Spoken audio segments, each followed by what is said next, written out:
The day I realized I wasn't just dating an alien, but was being secretly vetted as a potential mate for their entire species, started like any other Tuesday.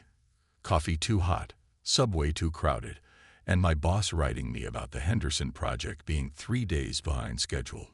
Nothing about that morning whispered today's the day your life changes forever. But that's how these things go, isn't it? The universe doesn't send you a calendar invite for the moments that reshape your existence. I'm Alex, by the way. Just an ordinary guy from Minnesota who moved to the big city chasing that elusive dream of making it. Whatever that means. 5 years working at a mid-tier architectural firm, living in an apartment slightly bigger than a shoebox, and dating. Well, dating someone who I thought was just wonderfully unique. That's what I called Lyra when I introduced her to my friends. She's just unique, if they only knew. I met Lyra at a 24-hour diner at 3 a.m. on a rainy Thursday.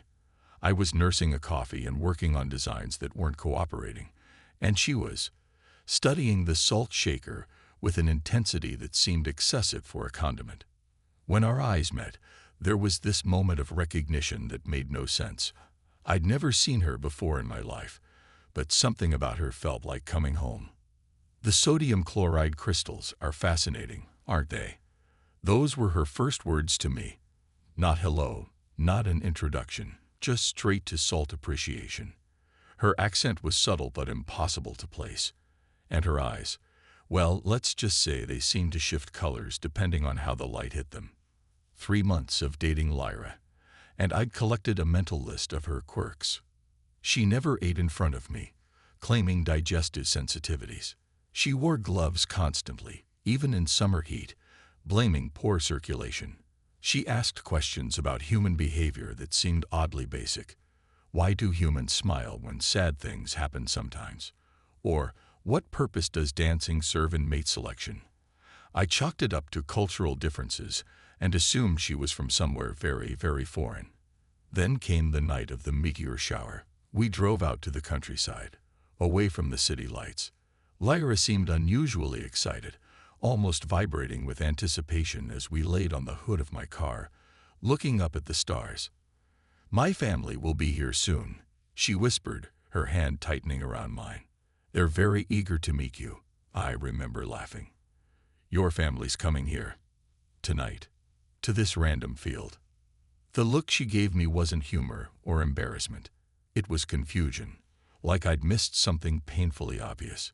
Yes, of course. How else would they evaluate you?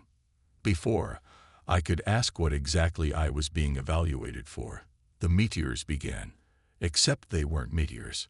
Some of them, most of them, were moving against the flow, changing direction mid-flight, slowing down instead of burning up.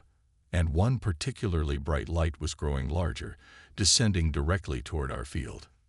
"Perfect timing," Lyra said, standing up and removing her gloves for the first time since I'd known her. In the strange blue light from above, I saw her fingers were longer than they should be, with an extra joint, and her skin had a subtle, shimmering pattern that caught the light like fish scales. "Alex," she said, taking my face between her strange, beautiful hands, "what I'm about to tell you will change everything you understand about your world, your place in it, and us. My people have been studying humans for centuries, looking for compatibility, for connection, for partners." The light was close now, illuminating the entire field in an otherworldly glow. I should have been terrified. Any rational person would have been running for their car, for safety, for sanity. But all I could think was how Lyra's eyes had settled into their true color, a deep violet that no human could possess, and how right it felt to finally see her without disguise. "We don't reproduce like you do," she continued. "We need genetic and spiritual compatibility at a level that's become nearly impossible to find among our own kind. Our population has been declining for generations, but then we discovered Earth. The craft, because that's what it was, not a meteor, hovered 20 feet above us now, silent except for a subtle hum that vibrated in my chest more than my ears. A beam of light shot down, and figures began to descend within it. Your species is remarkably compatible with ours in ways we never expected, Lyra said. But we need consent, partnership, real connection. We can't just take. The figures were landing now. Tall, elegant beings with Lyra's same violet eyes and shimmering skin. 5 of them, arranged in a semicircle behind her. Family resemblance was unmistakable, though they varied in height and build. The tallest one stepped forward. Alexander James Peterson. It spoke, its voice like wind through crystal. I am Elthorn, patriarch of the House of Valix, 7th coalition of the Lyrian Expanse. You know my daughter.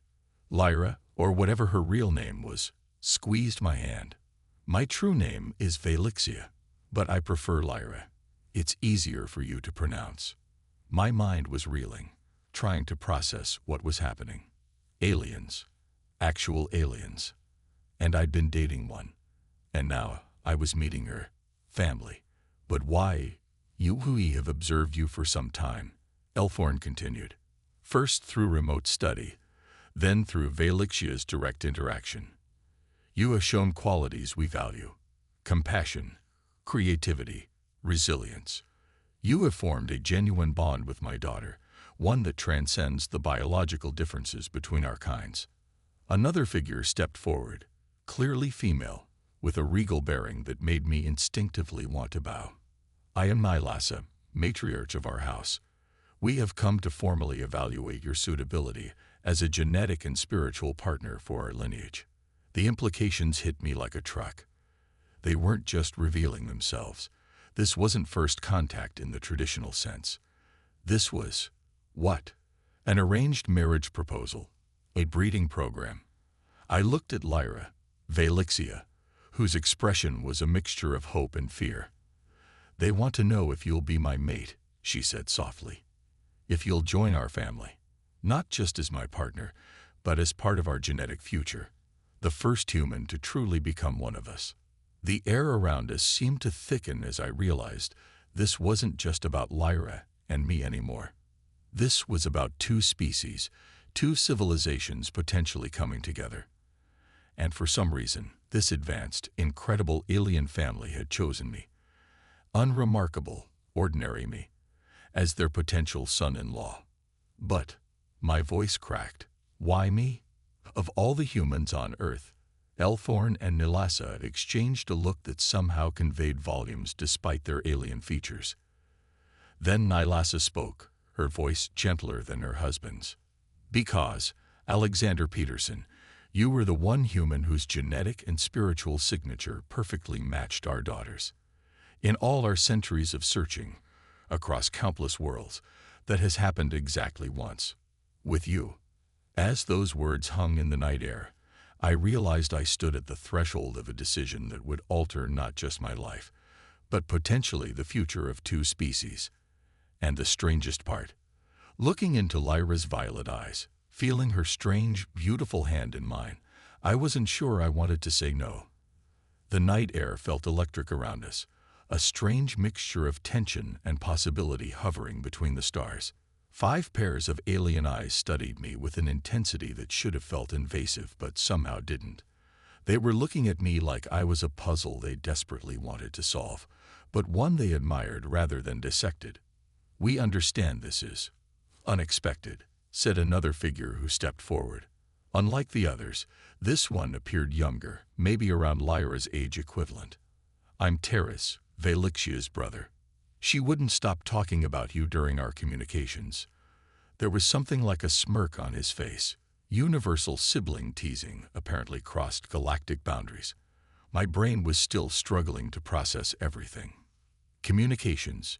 You've been talking to them about me all this time. I asked Lyra, who suddenly looked sheepish. Not exactly talking, she replied. Our species connects through a form of, you might call it telepathic resonance. When I'm excited or emotionally engaged, those feelings transmit automatically to my family unit. They've been experiencing my emotions about you since our first meeting. That coffee shop moment flashed in my mind. So when you were staring at that salt shaker, I was actually adjusting my perception filters to properly see you, she admitted. Human visual spectrum is limited. I needed to make sure I was seeing the real you, not just your physical shell. 1,000 questions raced through my mind, but the one that came out was embarrassingly mundane. So, wait, you've never actually eaten food with me. Do you even eat? The family exchanged glances that I would later learn was their version of laughter, a shared emotional resonance rather than an audible sound. We absorb energy differently, explained the fourth figure, who I would learn was Lyra's Aunt Marina, the family's biological scientist. Our digestive systems would find your earth foods problematic, just as you would find our sustenance methods unusual. What she means, Terrace interjected with what seemed like the alien equivalent of an eye roll, is that we photosynthesize through our skin patterns and occasionally absorb mineral compounds through direct contact. Those gloves Lyra wears, they're not just for disguise. They're to prevent her from accidentally absorbing metals from everything she touches. Suddenly, a lot of Lyra's quirks made sense. Her love of sunny days, her fascination with minerals and crystals, her cool skin temperature. The fifth figure, who had remained silent until now, moved closer. This one was different, shorter, with patterns that seemed more intricate. I am Vela, house historian and keeper of lineage. She spoke, her voice carrying a weight that felt ancient. What my family has not yet fully explained is why this matters so greatly to our people. Vela made a gesture with her hand, and suddenly the air between us shimmered. Holographic images appeared, stars, planets, what looked like DNA strands intertwining. Our species has existed for over 30,000 of your Earth years, she continued. We have traveled through galaxies, established outposts on hundreds of worlds. But for the last millennium, we have been dying. The images shifted to show population charts, a steep decline that made my stomach sink. Our genetic diversity has narrowed to the point where viable reproduction has become nearly impossible, Vela explained. We tried everything: genetic modification, artificial incubation, even exploring dormant evolutionary pathways in our own DNA. Nothing worked. Until we discovered Earth. The hologram changed again, showing human and Lyrian DNA strands side by side. Despite looking completely alien to each other, certain segments glowed with matching patterns. The first contact between our species occurred almost 3 centuries ago. Elthorn picked up the narrative. A scout ship, much like this one, made an emergency landing. The crew encountered humans and discovered something miraculous. Your species carries genetic markers that are complementary to ours. Not identical, not even similar, but perfectly complementary. Like two parts of a puzzle separated by billions of years of evolution and millions of light years of space. Lyra's hand tightened around mine. Since then, we've been studying humans, trying to understand if true integration would be possible, not just biologically, but culturally, emotionally, spiritually. Wait, I interrupted, feeling suddenly dizzy with implications. Are there others? Other humans who have joined with your people? The silence that followed told me everything. I was the first. The guinea pig. The test case. There have been attempts, Nylasa said carefully. Connections were made, some even progressed to the evaluation stage. But none passed the final resonance tests. None showed the genetic and spiritual harmony that you and Valixia share. What exactly does joining mean? I asked, finally addressing the elephant in the field. What would happen to me? Would I become like you? Would I have to leave Earth? The family exchanged looks again, but this time I sensed hesitation, maybe even disagreement. That, said Elthorn, is what we have come to discuss. There are options, possibilities. Nothing is predetermined. But before he could elaborate, a high-pitched tone emanated from the ship above us. All 5 aliens stiffened simultaneously, their skin patterns flashing in what I would later learn was alarm. We have company, Terrace said grimly, looking skyward. Earth monitoring systems have detected our presence. Military response is likely. My heart rate doubled instantly. Military. Like our military. Coming here. Now. The implications were terrifying. They'll think this is an invasion. It is standard procedure on most developing worlds, Marina said with frustrating calmness. We anticipated this possibility. Lyra turned to her family, speaking rapidly in a language I couldn't understand. All musical tones and clicks. An argument seemed to be unfolding, with Lyra gesturing emphatically toward me and then back to herself. We need to leave, Nylasa finally announced. Our presence cannot be officially detected. Earth is not ready for wide-scale contact. Your governments have made that clear in their treatment of previous visitors. Previous visitors. That was a bombshell for another time. Right now, I was more concerned with the immediate crisis. What about me? I asked, panic rising. What about Lyra? You can't just drop this cosmic bombshell and then vanish. Elthorn approached me, placing a hand on my shoulder that felt surprisingly warm. Alexander Peterson, we are offering you a choice. You can come with us now, leave Earth, begin the integration process, learn our ways, or you can stay, and we will arrange to continue contact more discreetly. Come with you. To where? For how long? The questions tumbled out as the reality of the situation hit me. I have a job, an apartment, friends, family. I can't just disappear. Lyra's eyes met mine, filled with a mixture of hope and understanding. I know it's too much to ask right now, but we don't have much time. The light from the ship intensified, and I could see Vela and Marina already beginning to ascend within it. You have exactly 47 seconds to decide, Terrace said, checking some device on his wrist. Military aircraft are approaching at high speed. In that moment, looking at Lyra, really looking at her true form for the first time, I felt something impossible to describe. A pull, a certainty, a terrifying and exhilarating sense that my life had been building to this crossroads all along. If I stay, I began. I would stay with you, Lyra finished.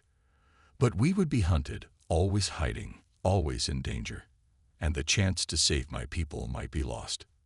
Nylasa and Elthorn were ascending now, looking down at us with expressions I couldn't read. Only Terrace remained on the ground, his wrist device now emitting a pulsing light. 20 seconds, he warned. The distant sound of helicopter rotors cut through the night air.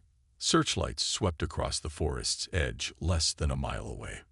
This was real. This was happening. And I had to make a decision that would change not just my life, but potentially the future of an entire species.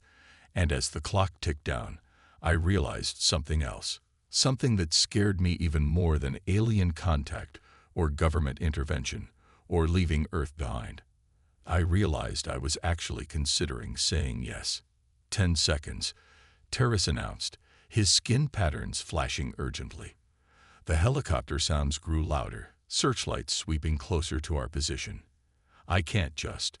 I started, but Lyra cut me off by pressing something cold and metallic into my palm.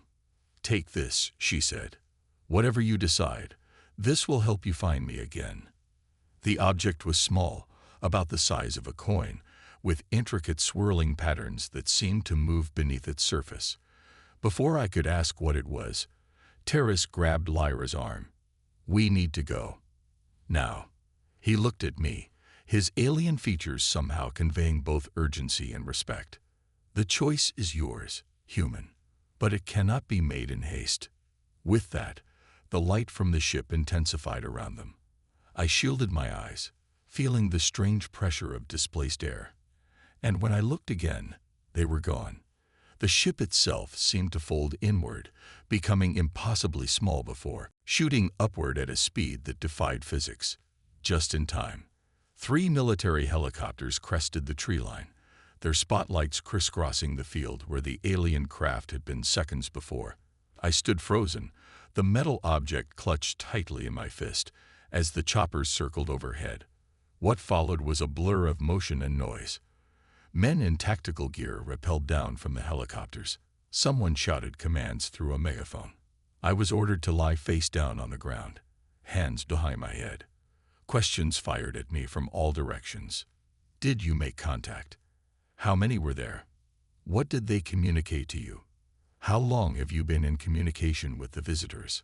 I said almost nothing, claiming shock and confusion, which wasn't entirely a lie. My mind was reeling, split between trying to process what had just happened and desperately trying to figure out what to do next. They took me to a facility that didn't exist on any map, a place with no windows, sterile white corridors, and people in various uniforms who never introduced themselves. For 3 days, I was questioned, examined, scanned, and monitored. I repeated the same story. I was stargazing, saw strange lights, and then the military arrived. I knew nothing about aliens or visitors or anything beyond science fiction movies. All the while, I kept Lyra's device hidden. At first in my shoe, then later when they gave me standard issue clothes to wear, tucked into a small tear I made in the mattress of my room. Whatever it was, I knew I couldn't let them find it. On the 4th day, something changed. A woman entered my room wearing a simple dark suit instead of a uniform. Her demeanor was different, less interrogative, more conversational. "Mr. Peterson," she said, taking a seat across from me. "My name is Dr. Diane Harper. I'm with a special division that studies unusual phenomena. We believe you've had an encounter of significant importance. I told everyone already.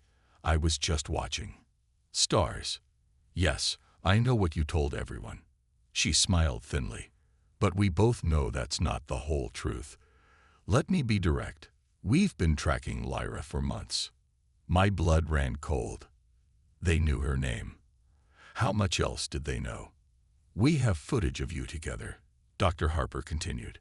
"Coffee shops, parks, outside your apartment building.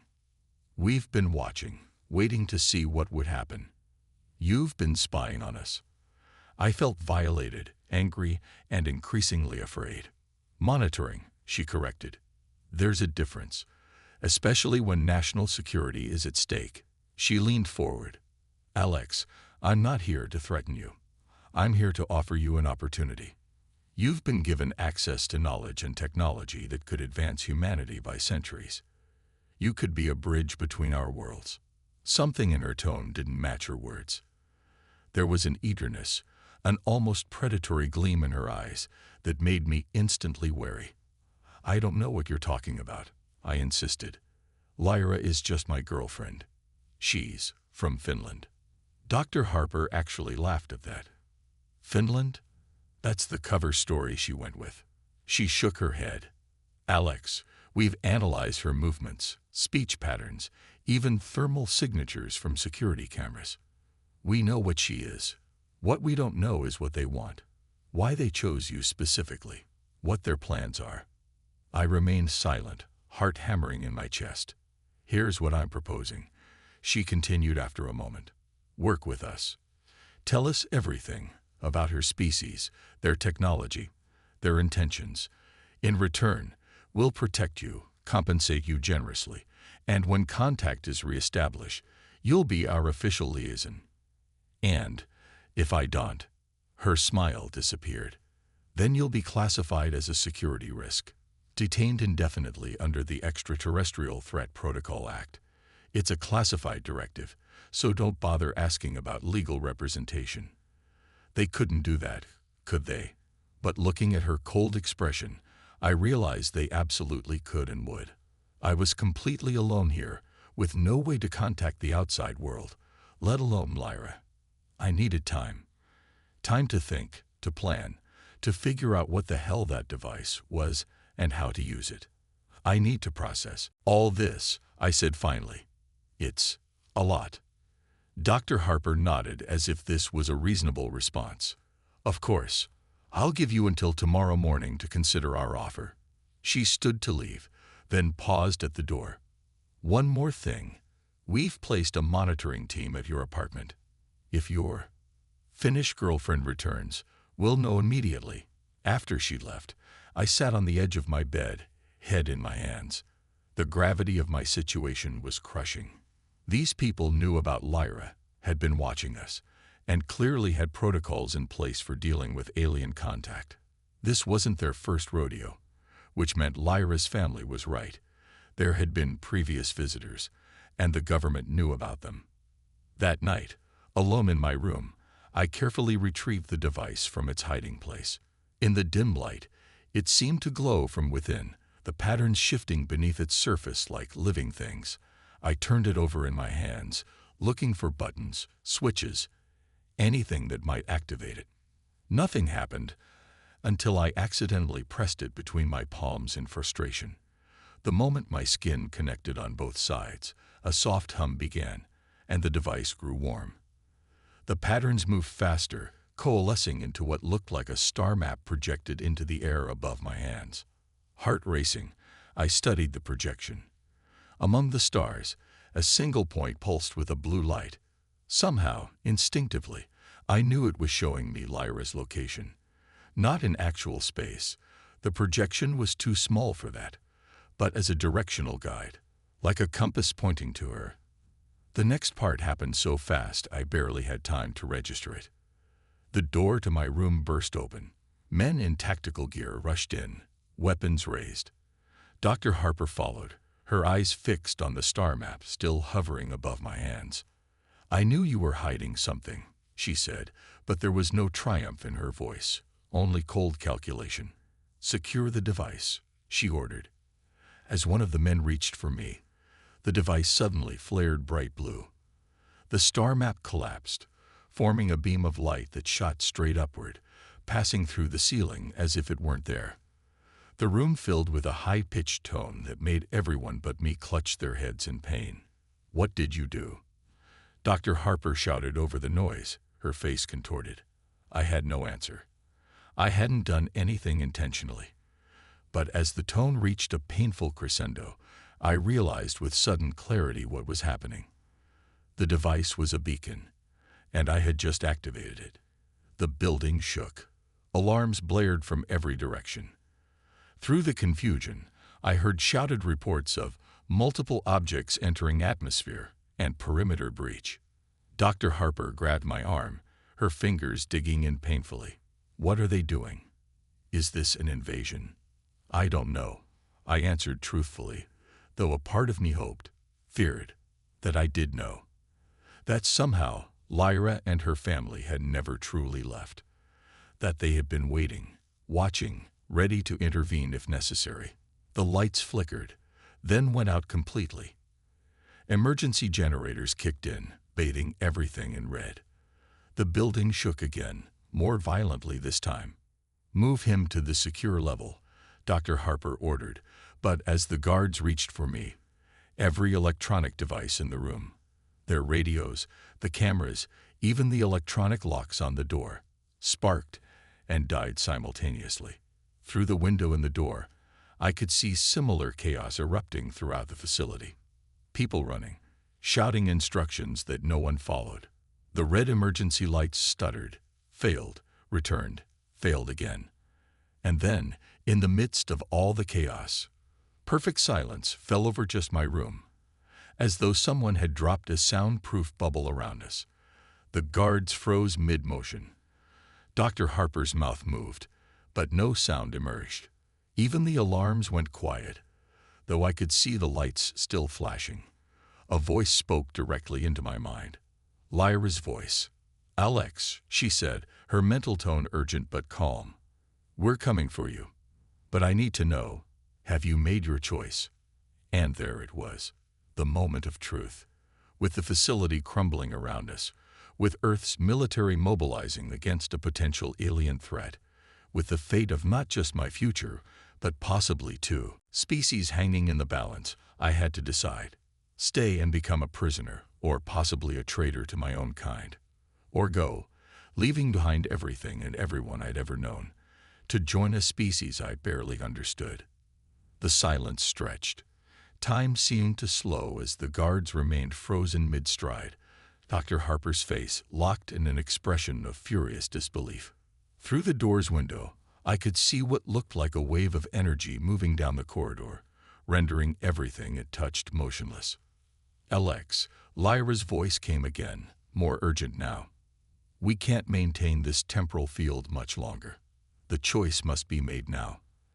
Will you come with me? Time hadn't stopped. Not completely. I could still breathe, still think, still feel my heart hammering against my ribs. But everything around me had slowed to a crawl. Dr. Harper's expression shifted by millimeters, her eyes widening with glacial slowness. The guard's fingers inched toward triggers at a pace that made watching grass grow seem exciting. Alex. Lyra's voice in my head again, clearer now. We don't have much time. I closed my eyes, trying to focus my thoughts as if she could hear them. What happens if I say yes? What happens to Earth, to these people? There was a pause, and for a moment I feared our connection had broken. Then, we aren't here to harm your world. But we will protect what's ours. What's ours? The words echoed in my mind. Was I included in that? Was I already considered theirs? The thought was both terrifying and strangely comforting. Show me. I thought back. I need to see you. Another pause. Then the air in front of me shimmered, distorting like heat waves rising from asphalt in summer. A figure began to take shape, not physically present, but more substantial than a hologram. Lyra, in her true form, her skin patterns pulsing with emotion I was beginning to recognize as concern. This projection won't last, she said, her lips not moving but her voice clear in my mind. Our ship is directly above this facility. They're arming weapons systems designed to repel us. They can't hurt you, can they? Sudden fear gripped me at the thought of Lyra or her family being injured, or worse. Sad smile crossed her alien features. Not easily, but they've recovered technology from previous encounters. Adapted it. We're not invulnerable. Alex. My mind raced. This was spiraling out of control. What had started as a bizarre first date at a diner had somehow escalated to the brink of interspecies conflict. There must be another way, I insisted. Something besides me leaving Earth or starting a war. Lyra's projection moved closer, her eyes, those impossible violet eyes, searching mine. There is one possibility, but it's never been attempted. And the risks. Tell me. Instead of you coming to us, or me staying here and hiding, we could, she hesitated, we could reveal ourselves, officially, through proper diplomatic channels. My mouth went dry. First contact. You're talking about first contact. Like aliens are real. Everything changes, forever first contact. My parents disagree strongly, she continued. They believe your world isn't ready. That fear would overwhelm reason, that your governments would react with hostility rather than curiosity. She wasn't wrong. Looking at my current surroundings, a secret government facility where I'd been held and interrogated without due process, didn't exactly inspire confidence in humanity's readiness for galactic diplomacy. But I believe there's hope, Lyra said, her projection flickering slightly. I've lived among your people. I've seen kindness, wonder, acceptance. Not everywhere, not from everyone, but enough to matter. The temporal field around us rippled, like a soap bubble stretching thin. Through the door window, I could see the wave of energy beginning to recede, time slowly returning to normal speed at the far end of the corridor. We're losing the field, Lyra said urgently. The choice is yours, Alex, but it must be made now. Come with us, stay and face what's coming, or help us attempt something unprecedented. My mind whirled with possibilities, each more impossible than the last. The device in my hand grew warm again, almost hot, its patterns swirling faster. I looked at Dr. Harper, at the guards with their weapons aimed at me. I thought about what would happen if I stayed. Endless interrogations, possible imprisonment, being used as a tool to help the military prepare for a conflict they couldn't possibly win. I thought about going with Lyra, leaving Earth behind, stepping into a universe of possibilities I could barely comprehend, maybe never seeing my home again. And then I thought about door number 3, a controlled revelation, a diplomatic introduction, humans and Lyrians, meeting not in secret or in conflict, but in the light of day. If we did this, I said slowly, how would it work? Lyra's projection moved toward me, her hand almost but not quite touching my face. We would need to leave here first, then make contact with someone who could arrange a proper introduction, someone with authority, but without the military's agenda of weaponization. The temporal field is collapsing. Another voice spoke in my mind. Terrace, I thought. 30 seconds until full restoration. I looked around the room, at the people frozen in their aggression and fear. They were acting out of ignorance, out of protective instinct for a world they thought was under threat. Could I blame them? Wouldn't I have reacted the same way before meeting Lyra at 20 seconds? Alex, Lyra's projection was fading now, her voice growing fainter. Choose. I closed my eyes, took a deep breath, and made the hardest decision of my life. I choose neither, I said firmly, opening my eyes to meet her fading gaze. I won't leave Earth, and I won't stay here as their prisoner. And I won't let your people reveal themselves only to be met with fear and weapons. Confusion crossed her alien features. Then what? I choose us, I said, the conviction in my voice surprising even me. I choose to be the bridge. Get me out of here, but then let me go back, not as a captive, but as an ambassador. Let me find the right people, prepare them for what's coming. Let me help humanity be ready to meet you. 10 seconds. Lyra's projection had almost completely faded, but I could see emotions playing across her features. Surprise, concern, and something that might have been pride. It's dangerous, her voice whispered in my mind. They may turn on you, label you a traitor. Maybe. I agreed. But it's the only way that doesn't end with conflict or separation. 5 seconds. The device in my hand suddenly flared brilliantly, its light enveloping me completely. I felt weightless, disconnected from the physical world. Through the fading cocoon of light, I saw time resume its normal flow. Dr. Harper's expression of shock completing, the guards lunging forward, hands grasping at the space where I had been standing. The sensation was like falling and flying simultaneously, my body dissolving into particles of light that scattered and reformed in a pattern I couldn't comprehend. For a terrifying moment, I wasn't sure if I was being transported or simply destroyed.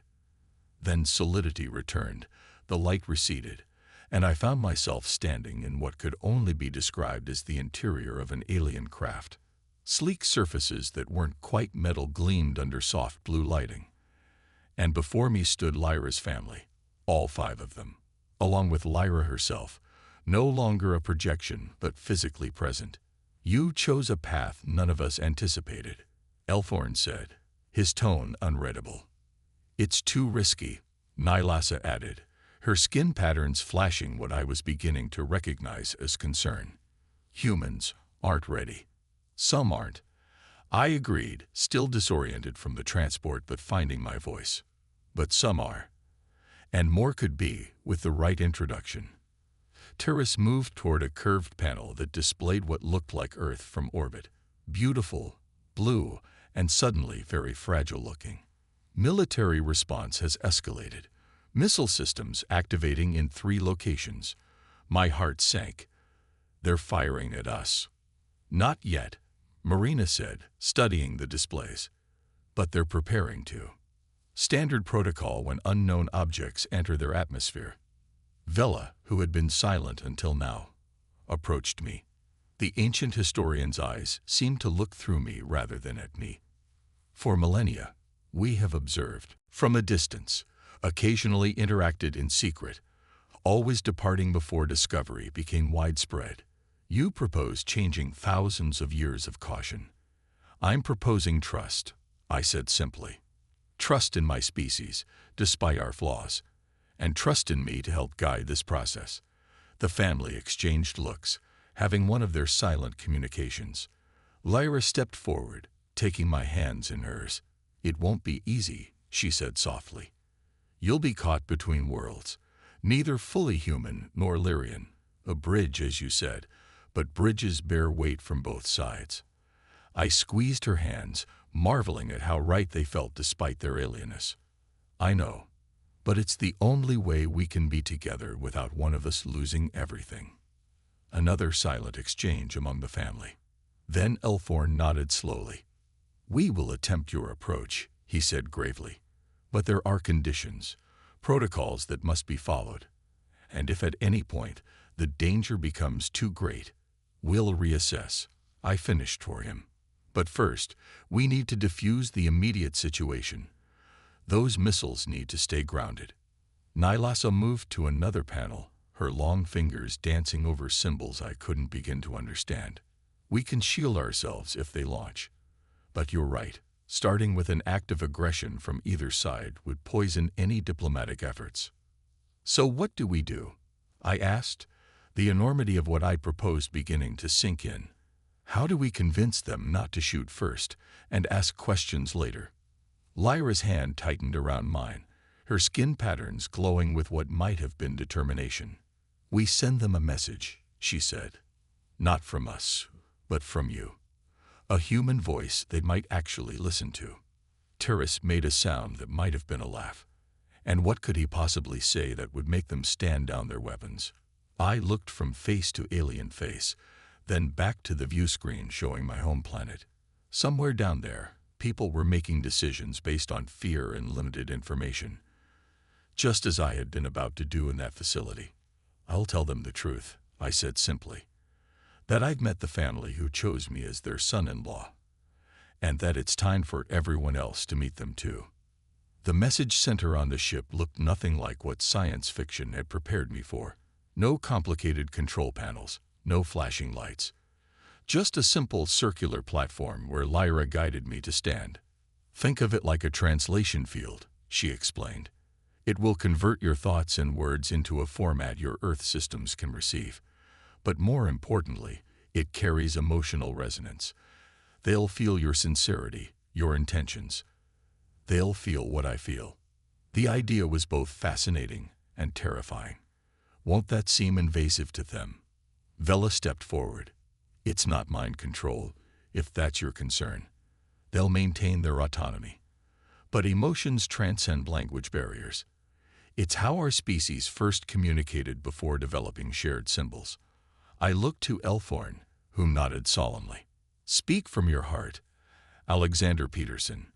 The rest will follow. Missile systems locked on our position. Terrace announced from his station. Estimated launch in 90 seconds. My mouth went dry. 90 seconds to prevent an interstellar incident. No pressure. I stepped onto the platform and immediately felt a strange vibration, as if the air around me had become electrically charged. Lyra squeezed my hand once, then stepped back. Ready when you are, she said softly. I closed my eyes, took a deep breath, and thought of everyone below who needed to hear this message. The military personnel with their fingers hovering over launch buttons, Dr. Harper and her team. Frightened civilians who might be watching strange lights in the sky and wondering what was happening. My name is Alexander Peterson. I began, my voice steady despite my pounding heart. Until a few days ago, I was just an architect from Minnesota living a completely ordinary life. Then I learned that my girlfriend Lyra isn't from Finland. She's not even from Earth. I paused, uncertain how to continue, then decided simple truth was the only way forward. I'm currently aboard their ship. I'm safe, I'm unharmed, and I'm here by choice. They have no hostile intentions toward Earth or humanity. They're scientists, explorers, and, well, they're a family looking for a future for their species. I could feel the message transmitting, not just my words but the emotions behind them. My wonder at meeting Lyra's family. My fear of what might happen if this went wrong. My desperate hope that I could prevent violence. I know you're tracking the ship. I know weapons are being prepared. I'm asking. No, I'm begging you to stand down. Give me a chance to help facilitate a proper meeting. These beings have technology and knowledge beyond our imagining, but they also have something we can understand perfectly. They have families, hopes, dreams, and a desire for connection. Something strange was happening on the platform. As I spoke, faint images began appearing around me. Memories projected into visible form. My first meeting with Lyra in the diner. Our conversation under the stars. Her family descending from their ship to meet me. I've seen their world through their eyes. I continued, watching as my own memories mingled with glimpses of places I'd never been. Crystal spires on distant worlds. Oceans of liquid that wasn't water. Skies filled with multiple moons. And they've been studying ours for centuries. They could have revealed themselves at any time, could have taken what they needed, but instead they sought understanding. They sought connection. They sought consent. I could see on the ship's monitors that the missile tracking systems had paused, not disarmed, but at least momentarily halted. To whoever is making the decisions right now, I ask for 24 hours. 24 hours to arrange a proper introduction between our worlds, not through military channels, not through secrecy and suspicion, but through open diplomatic contact. I hesitated, then added, and to Dr. Harper, if you're receiving this, you were right about one thing. I am a bridge between worlds. But I won't be used as a weapon or a tool. I'm offering myself as a mediator, a translator of cultures. Not because I've betrayed humanity, but because I believe in it enough to think we can do better than fear and missiles. The platform beneath me pulsed with energy. Marina looked up from her station, surprise evident in her alien features. The transmission is being amplified, she said, studying the readouts. It's reaching far beyond the military channels. It's being picked up by civilian communications, broadcasting systems.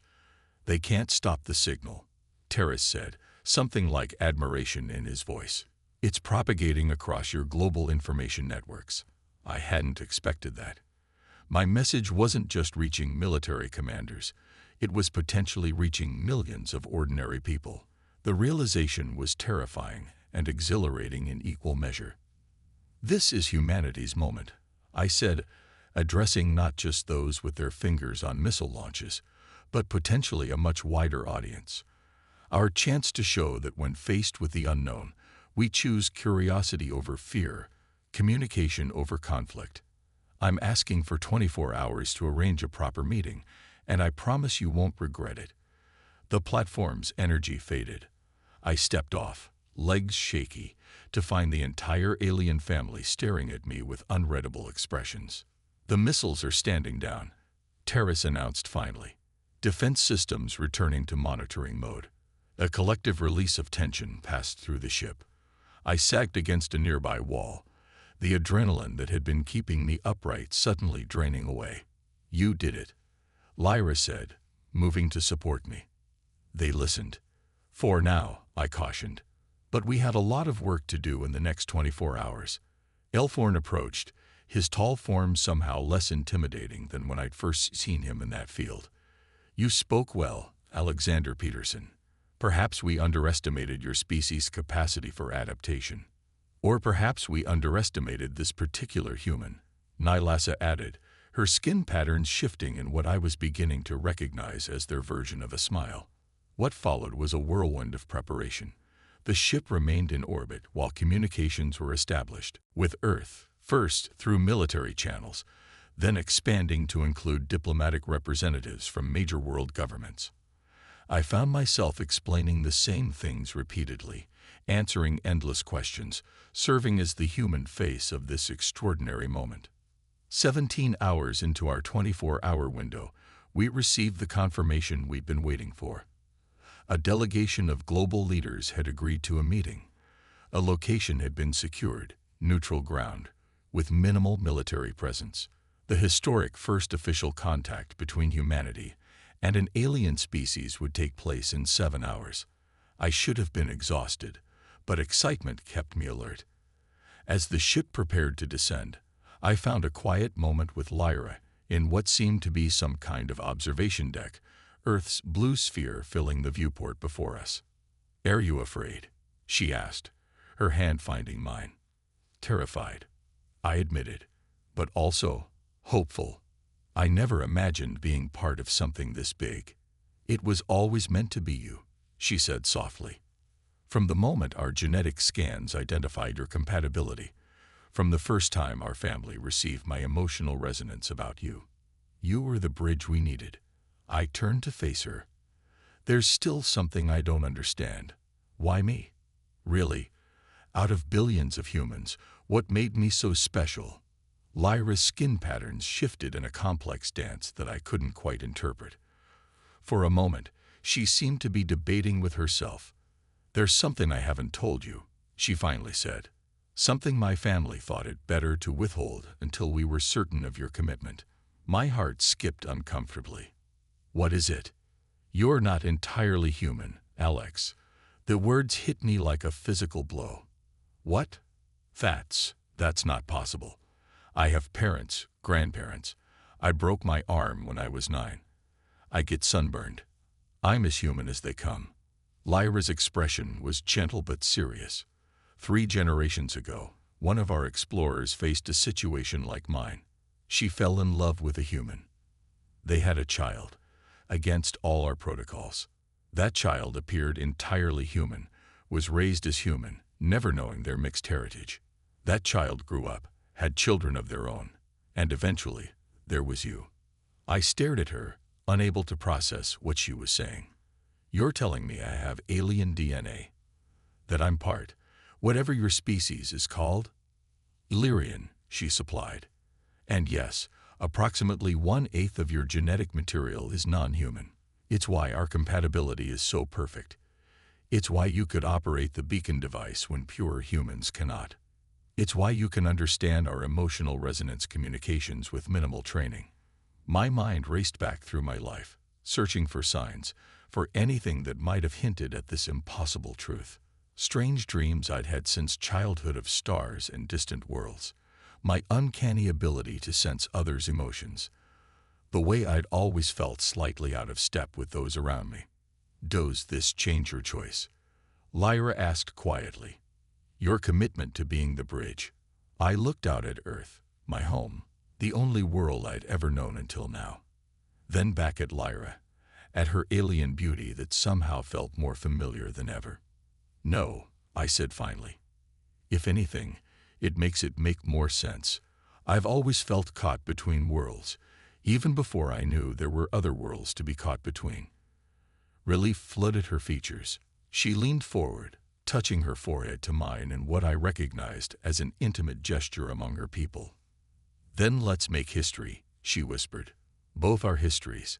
As the ship began its descent toward the meeting site, I thought about the journey ahead, the explanations, the negotiations, the inevitable fear and resistance we would face.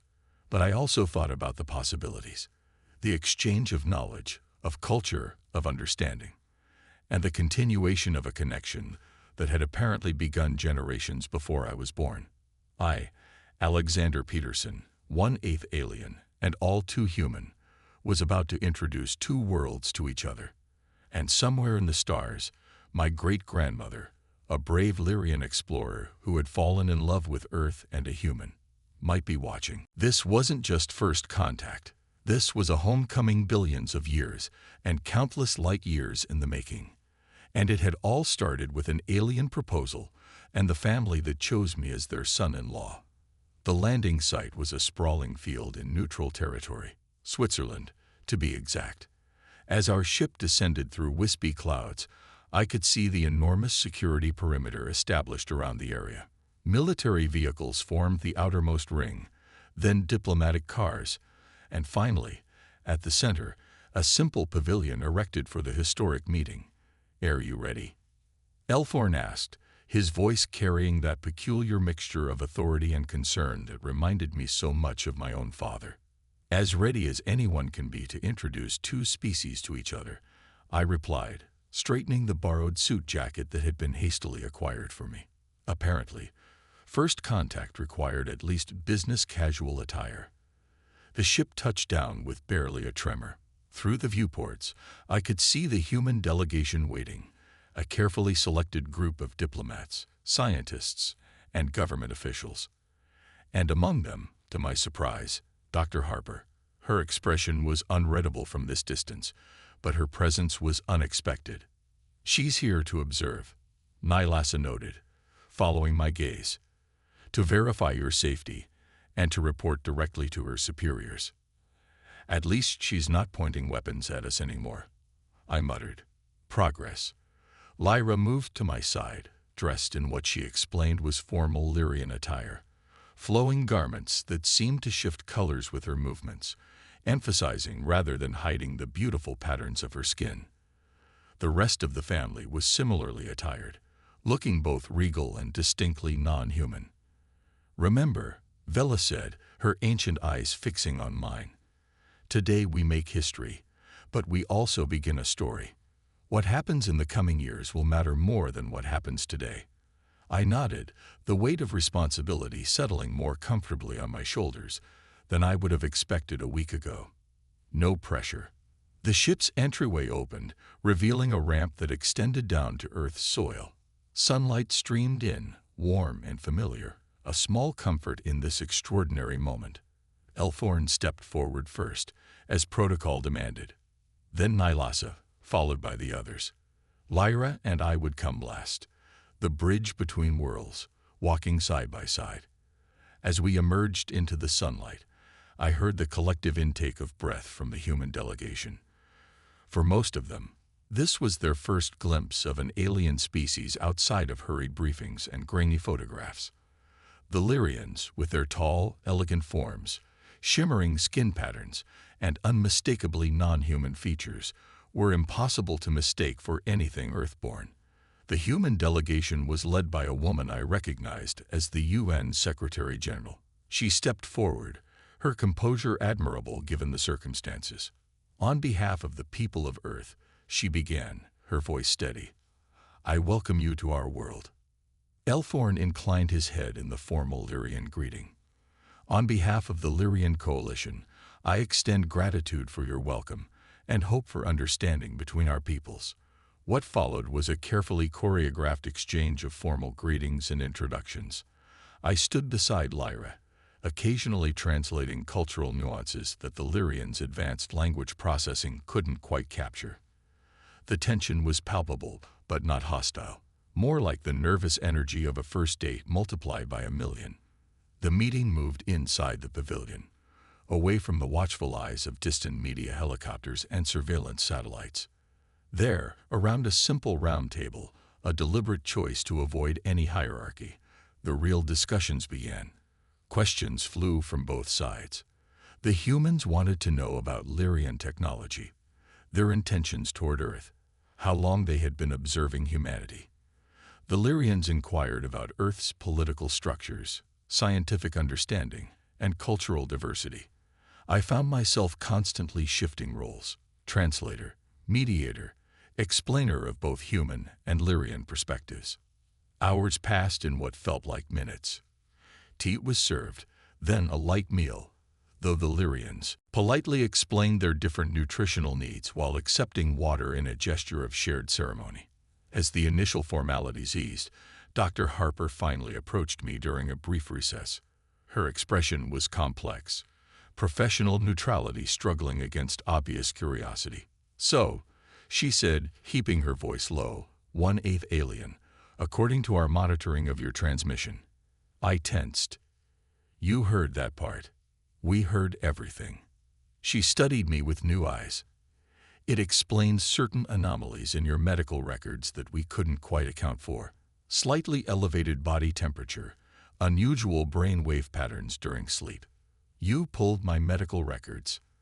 I shouldn't have been surprised, but the invasion of privacy still stung. Standard procedure for anyone in close contact with extraterrestrial entities. She hesitated, then added, for what it's worth, I'm glad you stopped us from making a catastrophic mistake. The missiles would have been ineffective anyway, according to our scientists' analysis of their ship. But you'd have tried anyway. Protocol, she said simply, neither defending nor apologizing for it. Though I suspect many protocols will be changing after today. Our conversation was interrupted as the meeting reconvened. The Secretary General stood to address the room. Today marks the beginning of a new chapter in human history, she announced. The knowledge that we are not alone in the universe has forever changed our understanding of our place in the cosmos. But change need not be feared. She turned to Elthorn. We propose the establishment of a permanent diplomatic mission between our worlds, a secure location where representatives from both species can continue these discussions, share knowledge, and build understanding. Elthorn looked to his family, their subtle skin patterns shifting in silent communication. After a moment, he nodded. We accept this proposal, he said, and we offer, in the spirit of trust, to share certain technologies that may benefit your world: medical advances, sustainable energy solutions, methods of environmental restoration. The atmosphere in the room shifted palpably.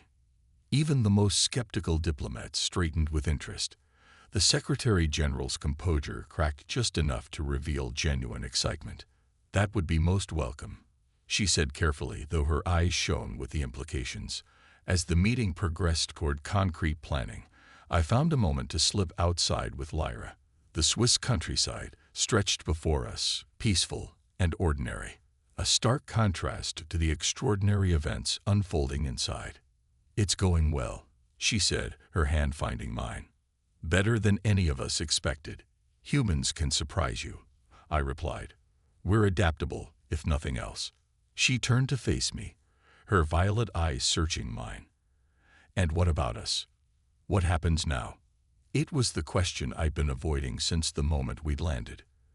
In the rush to prevent conflict, to arrange this meeting, to change the course of human history, I'd pushed aside the personal implications. I don't know, I admitted.